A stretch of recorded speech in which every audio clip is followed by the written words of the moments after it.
prve 3 mesece je bilo kruto, kondicijo te našponajo, odpovejo ti, da si nič postrižejo, tako kot vse ostale, v uniformo ti dajo, uro ti vzamejo, pač ko priješ noter, si tako kot vsi.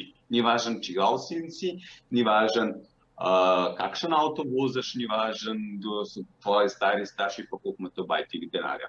Vsi smo bili isti. In eni so imeli s tem velike težave, ko so prišli noter, ne vem, s piricurcem, zunam,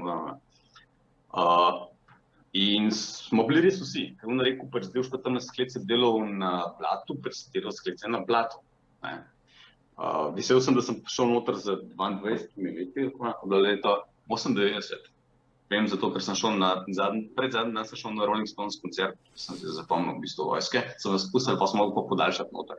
Je bil poveljnik tako hud, ker je bil tak fan, je rekel, da mi je dal, pa mi je še 3 dni podaljšal pol dodati, ker je bil full fan od Rolling Stonesov. In je 3 mesece kar drila, sem se res našopil s kondicijo, skakal z bojno opremo tabore, pol sem šel pa smo šli pa na specializacijo. Sem šel za moja hčerka prav za medicinskega bratca. In oziroma, ne, ona ne prav tako, ona prav, tudi sem zdravniška sestra bil. To je bilo pa pač fajn, tam je bilo pa zelo dobro, ker sem se naučil prvo pomoč resno razumeti. Ker pri izpitu je pač naredi za to, da dobiš, lahko greš na naslednjo stopnjo. In tam v vojski je bilo to prvič v praksi, ko sem v sebi zaznal nekaj, oziroma so drugi odkrili nekaj, kar jaz nisem vedel, v meni obstaja. In sicer so mi dali, da sem v bistvu naslednike za nami, ko so prihajali, sem jaz njim mogel predavati v prvi pomoči.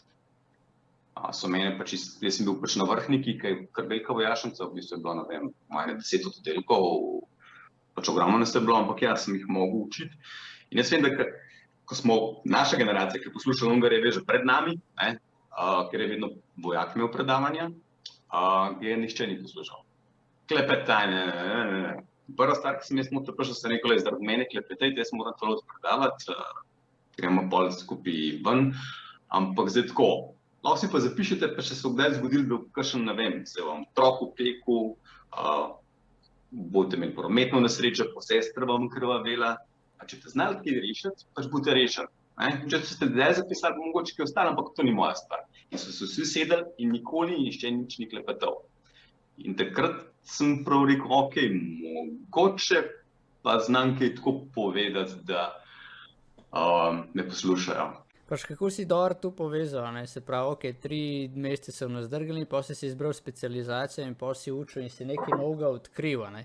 Ker večinoma, če gremo danes na aktualno vprašanje, ki je, ne, vojski primanjkuje kadra, kako vključiti ljudi, ne, ampak ne povejo glih, kaj bojo dobili, ne, tudi ti, ki si prišel noter, če bi prišel tako, ker večina prišla, bi se dogajalo to, ker se pri večini dogaja, ampak ti si prišel noter, pa si čisto realno povedal, ne, pač delaj kar češ, lahko ti pa prije daj prav, če se ti bo nekdo v bližnji kaj naredil, ali pa ti sam saj boš kaj rešil in to je takrat, v vseh moških se je heroj v glas, ne, pač itak, da moram vedeti, če hočem kaj rešiti, ne, daj mi povej, kako, da, ne, otroka hočem imeti, sestro, brata mami, oče, prijatelje, tako naprej, ne.